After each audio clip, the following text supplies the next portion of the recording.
Amigos de Fuerza Deportiva, un gusto saludarlos. Gracias por acompañarme en este primer podcast en el cual vamos a estar participando, subiendo algo de contenido del deporte que más nos apasiona, la actividad deportiva.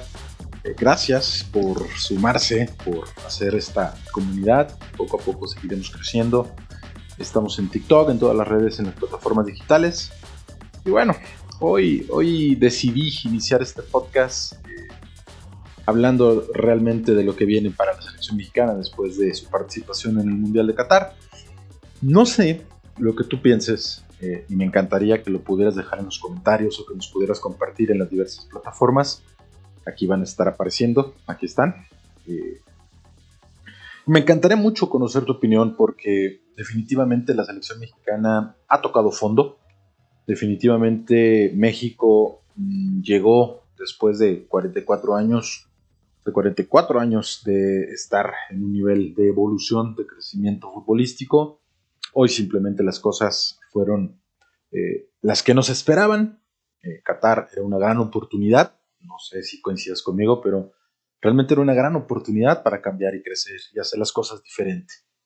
Definitivamente habrá que hacer cambios en la Federación Mexicana de Fútbol, pero no sé si en este punto estés de acuerdo conmigo. Inclusive aquí tengo anotados, hacer algunas anotaciones con respecto de esta pues charla, ¿no? De este pequeño debate, de este pequeño podcast, el cual me da mucho gusto poder compartir contigo.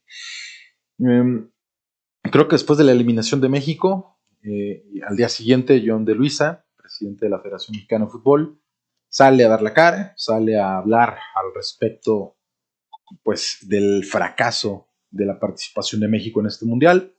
Pero, híjole, la verdad es que no sé si ustedes recuerden, para los que ya son algo veteranos en tiempo, no sé si recuerden que hace después del 94, del 98, del 2002, del 2006, también los presidentes salían a dar la cara, también los presidentes salían a decir lo mismo. No hace mucho, simplemente hace un año y medio, tuvimos a Gerardo Torrado renunciando por el fracaso de las elecciones juveniles.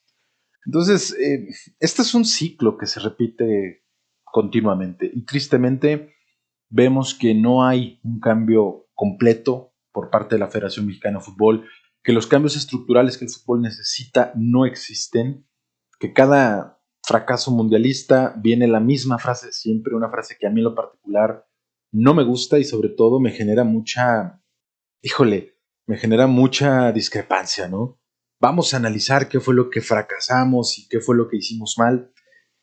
Y seguimos con ese tema, ¿no? Seguimos con el tema de analicemos el fracaso, veamos por qué fracasamos, en lugar de analizar cuando las cosas se hicieron bien, cuando realmente México pudo trascender a nivel internacional, pudo tener logros internacionales.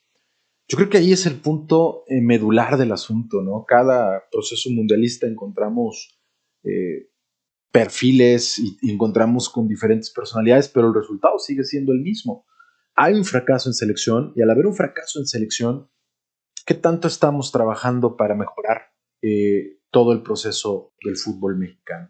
Yo en lo particular creo que dejemos ya de estar evaluando y haciendo estos análisis de que México sigue fracasando los mundiales, se sigue quedando donde mismo, inclusive en esta ocasión, pues no se quedó donde mismo, en esta ocasión México decreció su participación mundialista, eh, con resultados que si bien eran los que se esperaban, porque todo el mundo decía, bueno, le empatamos a Polonia, le ganamos a Argentina y le ganamos a Arabia Saudita, contemplando y no contemplando pues que México iba a estar a la par con Polonia, ¿no? Y que Polonia al final trasciende sin mucho aspecto futbolístico, sin mucho, digamos, sin muchos méritos para estar en la siguiente ronda, pero por diferencia de goles, que a diferencia de goles fue uno, México se queda fuera. Entonces, seguimos escuchando lo mismo, la misma historia de siempre, que habrá cambios, que habrá rediseño.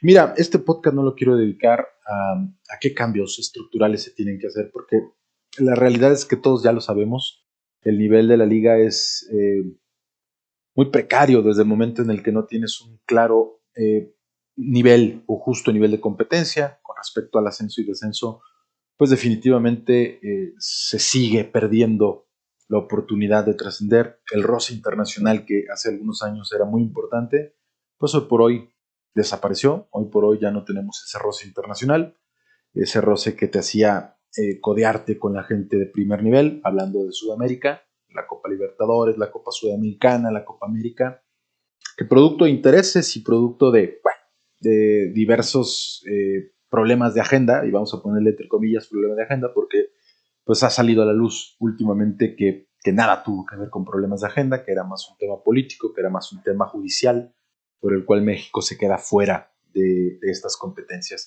Pero más allá de ese tema, yo creo que no hay que enfocarnos ahí.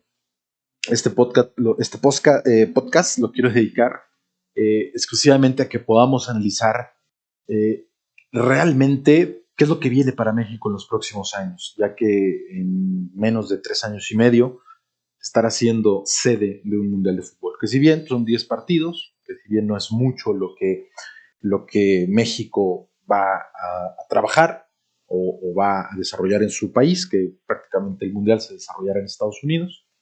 Recordemos, y por aquí en el canal visita los otros videos donde hice ya un recorrido en uno solo de los estadios. Y bueno, la verdad es que sí hay una gran diferencia de estadios a nivel mundial y para eso los estadounidenses, pues definitivamente, ¿no? Creo que se parten solos en el tema deportivo. Pero más allá de eso, ¿qué sigue para la selección mexicana en los próximos años?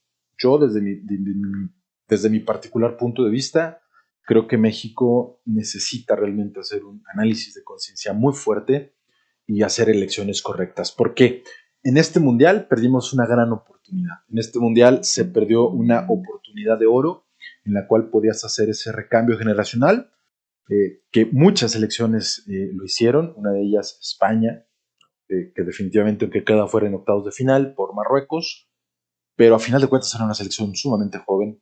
La selección de Ecuador, hay que darle un mérito específico a la selección de Ecuador, que también pudo hacer este cambio generacional, renovar sus equipos, y a diferencia de ellos, México, pues simple y sencillamente no funcionó. México apostó por más de lo mismo, apostó por seguir jugando con los jugadores de siempre, y el resultado pues fue que en el partido, que donde pones a la gente más joven y pones a la gente a competir a un nivel internacional y de alta competencia, pues realmente los jóvenes dieron la cara, y el mejor partido que se juega en esta Copa del Mundo por México lo hacen con un equipo renovado. Entonces yo creo que esa es la principal parte y el principal trabajo que tendrá que hacer el equipo, el próximo estratega, que ya hablaremos también del tema del estratega, quién debería ser.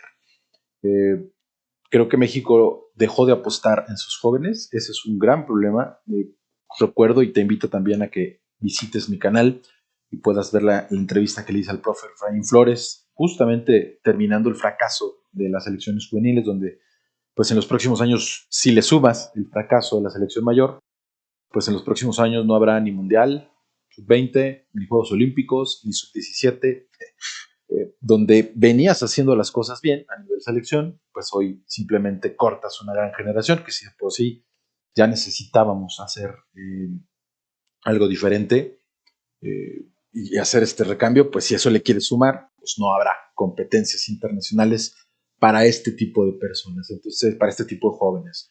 Entonces, creo que una de las cosas más importantes es aprender a hacer este cambio generacional de manera mucho más consciente, mucho más efectivo, porque en realidad, salvo su mejor opinión, creo que México dejó esta gran oportunidad en este mundial y los resultados ahí se ven visibles, ¿no? Hombres que ya no te dan para rendirte unos 90 minutos, caso Guardado, caso Herrera, ya lo hemos mencionado durante mucho tiempo en las diversas áreas de este canal, pero bueno, definitivamente esa es una de las cosas que México tendrá que mejorar, tendrá que cambiar si es que busca hacer algo diferente.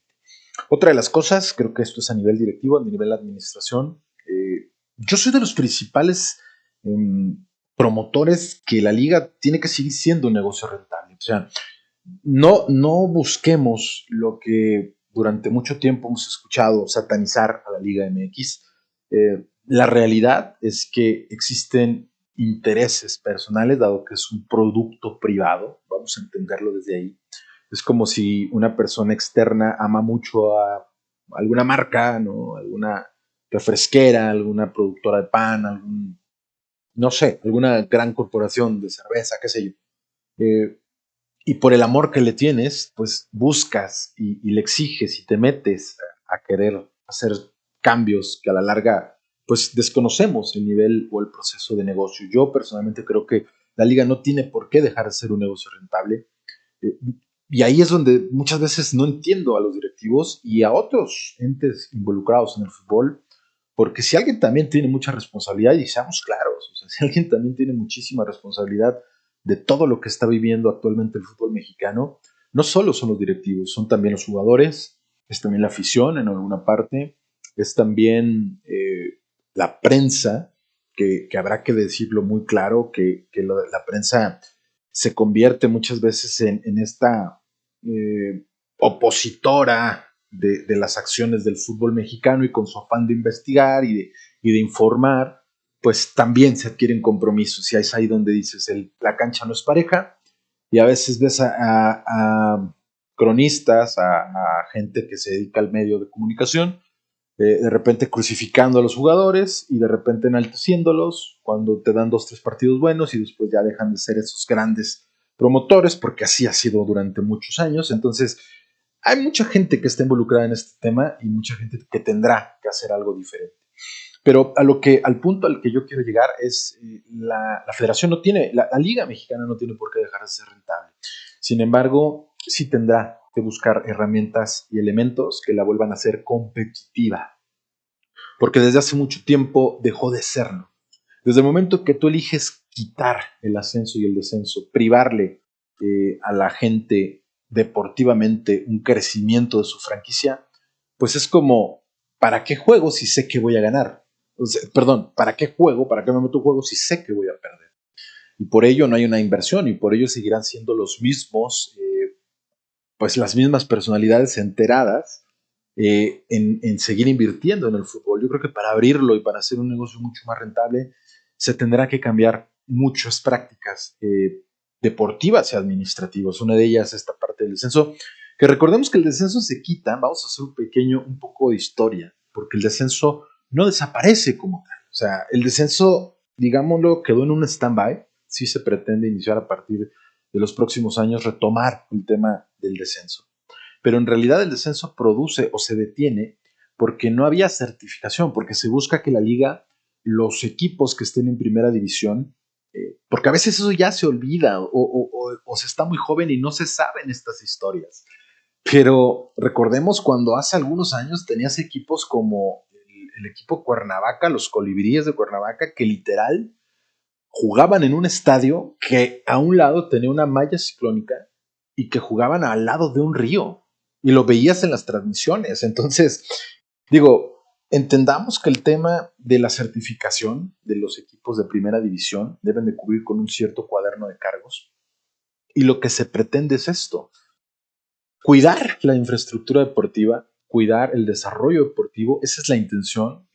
Estuve haciendo algo de investigación al respecto, y el cargo o el cuaderno de cargos para poder estar certificado y poder acceder a primera división es tener buen estadio, buena infraestructura, una ciudad en la que te permita tener fútbol de primera división y que no ocurran esos casos, ¿no? O ciudades que definitivamente, por más que quieras, pues no te da la infraestructura para tener un equipo de primera división. Entonces, creo que en esa parte la liga hizo bien en buscar una certificación. O sea, no todo es malo. El problema, y donde viene realmente pues un conflicto real, es en ese momento, ¿no? Cuando la liga eh, dejó de engrandecer o dejó de trabajar el aspecto deportivo.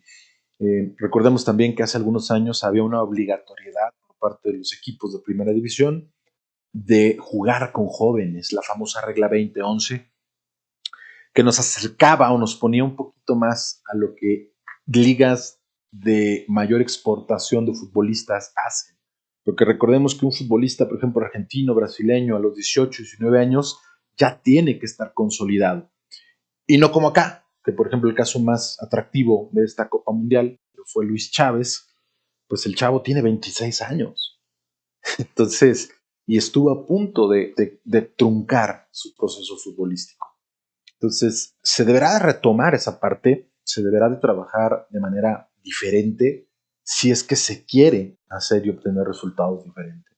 Administrativamente, la liga tendrá que ver cómo poder hacer atractivo un torneo de mayor competitividad, porque si bien para la taquilla, incluso para el espectáculo, o sea, aquí es otro de los puntos que muchos satanizan con que la selección mexicana no tiene grandes niveles de competencia porque tiene dos ligas y se parte y lo que se busca es el dinero rápido y que en la liguilla entren 12.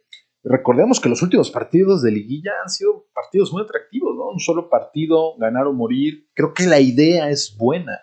Creo que la idea es muy, muy, muy buena si es que quieres manejar una forma de negocio de ese tipo, pero no tendrás que llevar a la par o restarle al tema deportivo. Si quieres hacer una liguilla de 12, pues mete más equipos. O sea, haz una liga mucho más grande para que entonces sí sea atractivo que los 12 que mantuvieron mayor regularidad puedan competir por el trofeo al primer lugar.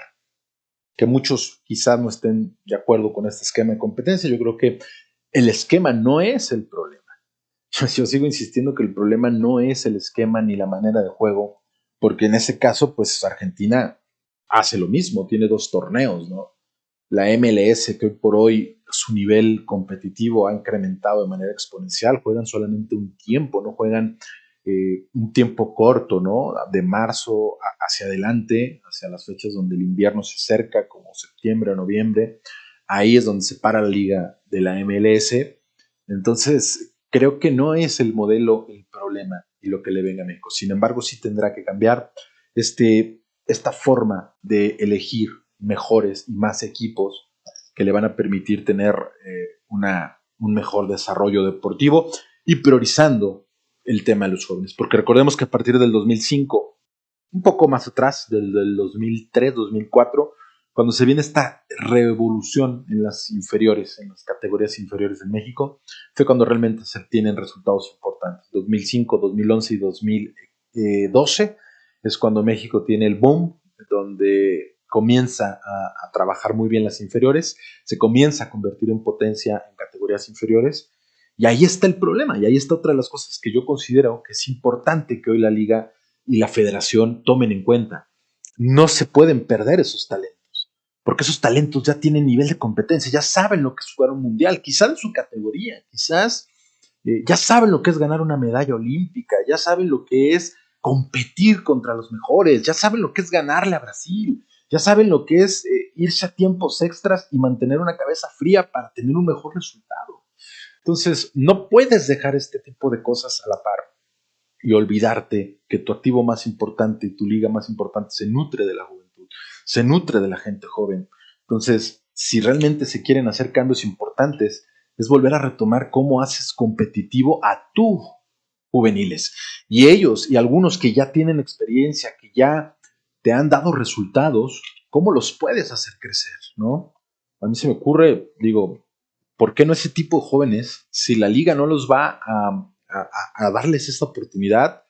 Me llama mucho la atención uno de los casos que estuve investigando. La MLS, por ejemplo, tiene cláusulas para sus jugadores, donde si a un equipo europeo te escautea y te llama y te quiere adquirir, tienes el pase directo. Es más, se van gratis, muchos de ellos se van gratis. Y ahí es donde yo digo, ¿por qué no a estos talentos que ya están en un nivel de competencia, que ya están en una vitrina internacional? Si a los demás, a los que tienes ahí guardados, si quieres desarrollar como talentos, los quieres vender caros, bueno, será muy tu problema, ¿no? Oferta y demanda y la manera en la negociación, que bueno. Pero si a este tipo de jóvenes les abres las puertas al extranjero a través de un esquema en el que le facilites la salida, pues yo creo que menos talentos se perderán, porque de todas estas generaciones que te hablé, 2005, 2011, 2012, que se logran resultados internacionalmente hablando importantes, pues de ellos, si acaso 3, 4 son los que quedan en el radar. de más de 70, 80 jugadores. Entonces, creo que eso es algo que la liga tendrá que trabajar de manera importantísima. Y sobre todo, un punto en el que aquí me voy a detener porque de verdad me llama mucho la atención. Me llama completamente la atención cómo el debate hoy en día es qué perfil es el que tiene que tener el nuevo timonel de la selección mexicana de fútbol. Tras el paso de Gerardo Martino hemos aprendido como país que la realidad es que México se cuece de manera diferente. Y seamos claros y seamos honestos. O sea, somos una selección que, a diferencia de cualquier otra federación del mundo, el negocio es mucho más atractivo porque tienes dos mercados, ¿no? Y dos mercados importantes, porque me puedes decir, bueno, selecciones como Francia, Argentina, Brasil, Inglaterra, Francia, etcétera, pues lo siguen a nivel internacional. Bueno, sí nos siguen a nivel internacional, pero el problema es que no es la venta igual o el producto no es igual dentro de sus fronteras, afuera de sus fronteras. Y México sí. México tiene este don y esta maldición, si lo quieres ver de esta manera, no sé cómo lo ves, ¿no? Pero tiene este don y esta maldición. En el sentido de que la selección mexicana vale más en Estados Unidos. Sus activos son más importantes en Estados Unidos que aquí en México. ¿Por qué? Por el valor económico del dólar, pues claro que es mucho más rentable la selección mexicana en las fronteras norteamericanas que en la propia zona o en el propio país de la selección. Entonces, esto hace que se viva un fenómeno diferente. Esto hace que México tenga esta disyuntiva y este problema al momento de elegir un desarrollador, un candidato específico para la selección mexicana. Y hoy se barajean muchísimos nombres, el caso de Guillermo Almada, el caso de Mauricio Pochettino, ¿no? Por ahí estaba escuchando también, ya subió al barco Luis Enrique, gente interna, ¿no? Gente como El Piojo, Herrera, Jaime Lozano. Pero mira, más allá de ese tema, aquí hay un punto en el que yo sí quiero ser claro, porque luego de repente caemos en esta idiosincrasia barata de decir que la selección mexicana no la puede dirigir cualquiera y empieza este debate grande de entre si tiene que ser un mexicano, tiene que ser un extranjero, que porque las últimas dos experiencias de Martino nos fue mal y que en la última de un mexicano nos fue muy bien. Yo discrepo mucho de eso. Creo que ha sido exactamente lo mismo porque se ha trabajado con lo mismo. O sea, no puedes pedir resultados diferentes si el trabajo que haces es el mismo, con las mismas estructuras, con las mismas formas. Es decir, Miguel Herrera fue un técnico que sí mostró algo interesante en el planteamiento táctico solo en un partido, porque contra Brasil, seamos claros, respetó mucho al rival. Y los que pudimos ver ese partido, los que lo pudimos analizar después con más calma, te das cuenta que Brasil llegó 8 o 9 veces y ese día Guillermo Ochoa fue la figura del partido. Pero en realidad no hiciste producción adelante, no tuviste variantes, por ahí 2, 3 chispazos, uno de Herrera y otro de Raúl Jiménez, que entró casi al final, pero en realidad no tuviste la posesión del balón, no hubo algo que trascendiera. Claro que contra Holanda dolió por la manera en la que se pierde, pero si te das cuenta sigue siendo lo mismo, ¿no? Con un técnico extranjero, ahora, un técnico extranjero formado en México, el último fue La Volpe, que si bien tuvo sus brillos a nivel internacional y la gente habló muy bien, y claro que esa selección jugaba muy muy bien, a diferencia de las actuales, creo que también influye mucho los nombres que estaban incluidos en esa selección. En fin, creo que el problema no radica en si el técnico debe de ser interno o externo, porque si se sigue trabajando con lo mismo, si se sigue trabajando con las mismas herramientas, con la misma estructura, con los mismos hábitos, con las mismas formas, es decir, le doy prioridad a la parte económica que a la deportiva, cuando descuido la parte de trabajo en campo, de desarrollo, pues la realidad es que no tienes mucha margen con qué competir, ¿no? Si dejo de trabajar en la parte mental, en la parte donde el jugador mexicano creo que es la parte que más le hace falta. De verdad, de corazón, creo que es una de las partes que más le hace falta trabajar al equipo mexicano, porque los momentos más importantes, recordemos contra Bulgaria, contra Argentina en el 2006, contra Argentina en el 2010, y contra Holanda en el 2014, contra Brasil, es decir, contra equipos donde sí vas a competir de manera clara y directa, donde tienes que demostrar el poder y el control mental, no lo haces, ¿no? Yo creo que hay muchas cosas más que trabajar y dejar de colgarle al técnico que es el responsable del problema. Claro que tiene responsabilidad, no es toda su culpa ni toda su responsabilidad. Y hay una parte que me llama muchísimo la atención, no sé a ti cómo lo veas, no sé tú cómo lo veas, pero a mí en lo personal me genera muchísimo cuando dicen, es que tiene que conocer el fútbol mexicano. A ver, ¿qué tiene que conocer del fútbol mexicano? ¿Qué es lo que tiene que conocer un técnico del fútbol mexicano para decir es diferente a los demás? ¿Juegan más jugadores? ¿Son otro estilo de jugadores? ¿Son extraterrestres en lugar de seres humanos? Yo creo que ahí es uno de los errores más grandes, ¿no?, que se presentan en la parte deportiva de la selección mexicana, porque yo no creo que tenga que ser diferente a ninguna otra federación del mundo. Yo creo que el futbolista mexicano, si entendemos que el futbolista mexicano es diferente, tenemos que definir en qué. Porque si va a venir un técnico que quiera poner orden, que puso orden como Gerardo Martino, por una indisciplina de uno de los jugadores más importantes, hablando comercialmente y hablando también en el campo como fue Javier Hernández, la gente lo crucificó.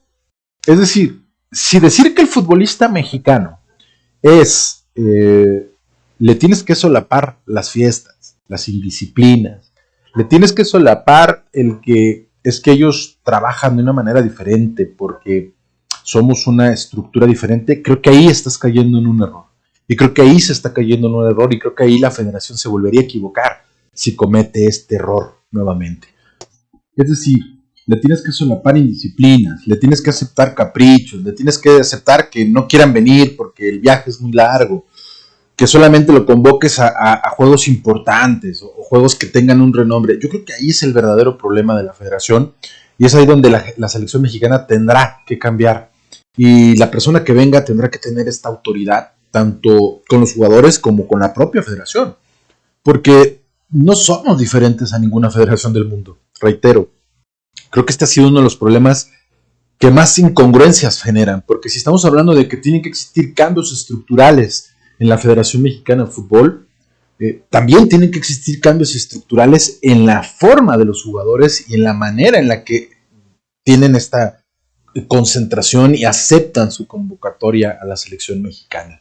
Porque no podemos decir que queremos que cambie todo lo demás, pero que lo nuestro no. Ahí es donde viene la parte incongruente. Tiene que haber cambios completos. Reitero, que conozca el fútbol mexicano, pues que nuestro fútbol, ¿por qué deberá ser diferente? Entonces, si tenemos a alguien que haga más de lo mismo, ¿cómo vamos a esperar que haya un resultado diferente?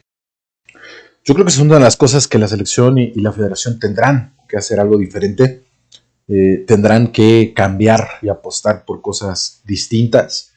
Vuelvo a lo mismo, y en eso coinciden la gran mayoría de personas o en general, que no importa la nacionalidad. Es decir, que no importa realmente de qué parte del mundo sean. Lo que importa es qué tan bien sabes trabajar, qué tan bien sabes explotar tu talento, qué tan bien te adaptas a nuevas formas y sobre todo, qué tan bien aceptas tus propios errores. Porque hay una de las cosas que yo en lo particular creo que le ha afectado también al fútbol mexicano. Se habla tanto de fracasos, se habla tanto de errores, se habla tanto de problemas, de negatividades, se habla de actos inmorales, ¿no?, por parte de los propios equipos de la federación, o bueno, de la liga mexicana. Pero vamos siendo claros.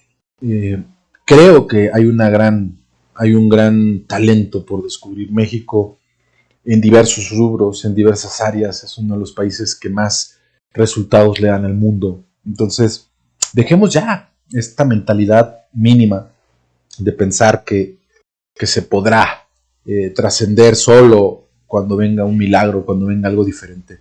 Yo creo que la selección mexicana en fútbol está para dar grandes resultados, porque ya lo hemos visto, que cuando hay un trabajo completo, que cuando se deja de analizar el fracaso y se enfoca en mejorar o trabajar el éxito, las cosas se dan para la selección mexicana. Entonces, grandes cambios tendrán que venir desde la parte operativa, desde la parte superior, hasta la parte del trabajo.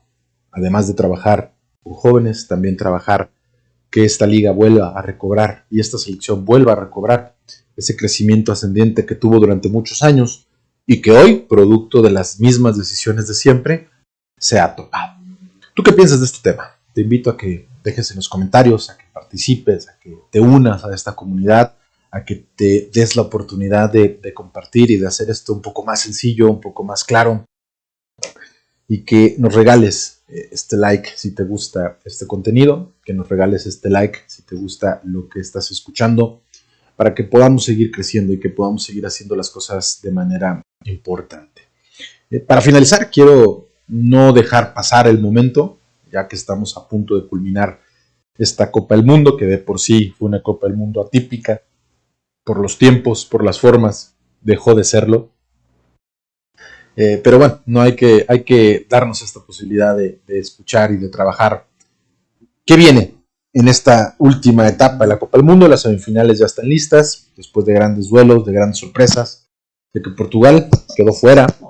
Cristiano Ronaldo, por más que lo intentó, se va de las Copas del Mundo, al menos hasta este momento eso parece, porque bueno, el tipo se encuentra en una gran forma física, que el día de hoy demostró que está para jugar y competir a una alta competencia, que a pesar de tener 37 años de edad, el tipo no dejó de correr, siguió luchando, peleando, haciendo las cosas de manera frontal, diferentes, y bien por Cristiano, ¿no? Yo creo que Cristiano hoy se ha ganado el respeto de muchos, de los que, por ejemplo, yo en lo particular no soy pro Cristiano, pero no dejo de reconocer que es un tipo que peleó todas, que corrió todas, que hizo lo que pudo cuando el técnico le dio la posibilidad de entrar, que hoy por hoy la selección apostó y arriesgó, también seamos claros en eso, dejar de depender de un solo jugador, y pues la sensación de este mundial, el equipo y el caballo negro como en cada una de las ediciones, y ese es donde muchos también tenemos este golpe de fe, como dice Martín Canalla, que lo único que a los mexicanos nos mantiene apoyando nuestra selección pues es la fe, y bueno, en este mundial quedó más que demostrado.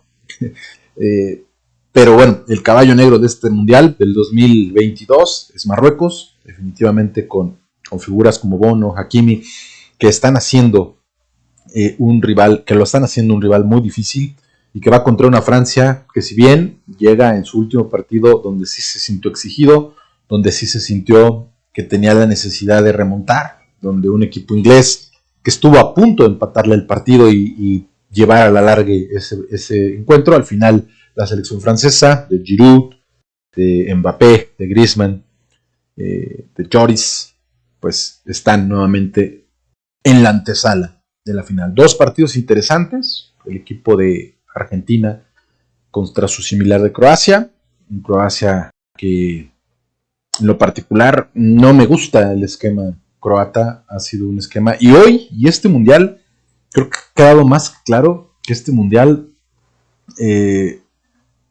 ha sido de los que juegan atrás, ha sido más que un juego de espectáculo, no sin dejar de ser interesante, porque sí ha habido partidos muy interesantes, muy agradables al espectador, pero sin ser tan revulsivos. Es decir, hoy hemos visto que las selecciones, caso Marruecos, caso Croacia, que buscan primero defenderse muy bien.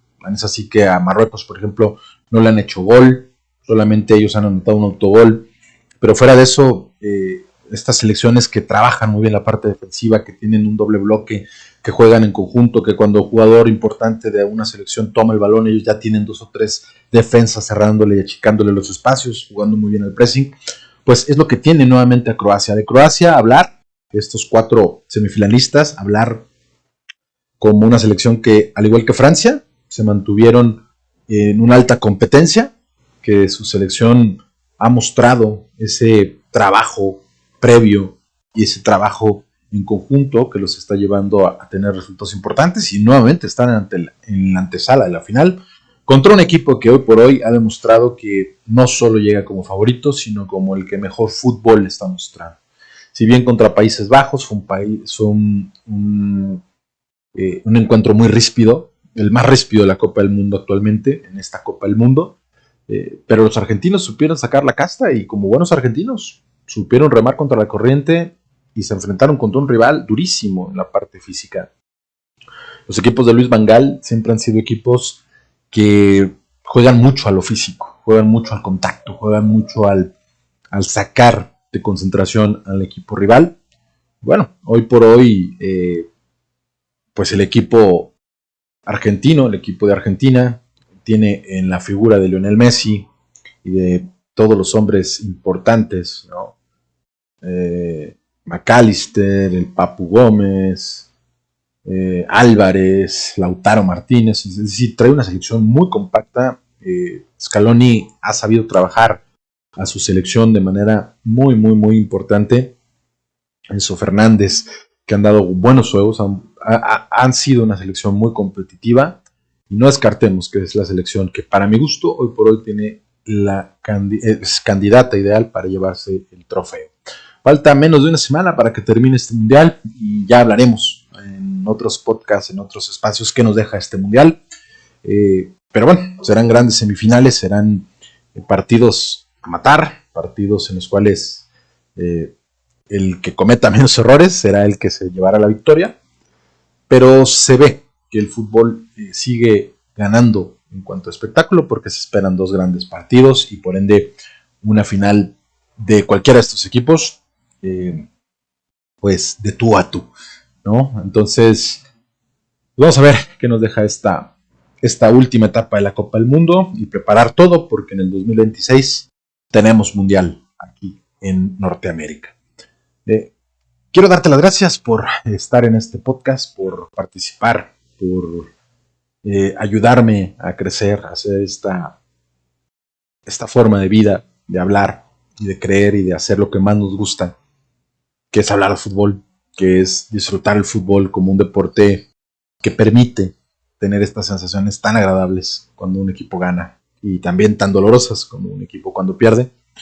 Y te invito a que compartas el podcast, a que lo escuches, a que visites nuestras redes sociales aquí te están apareciendo completas, para que estemos interactuando. Por ahí hago directos en TikTok, estoy trabajando por llevarles mejor contenido de calidad.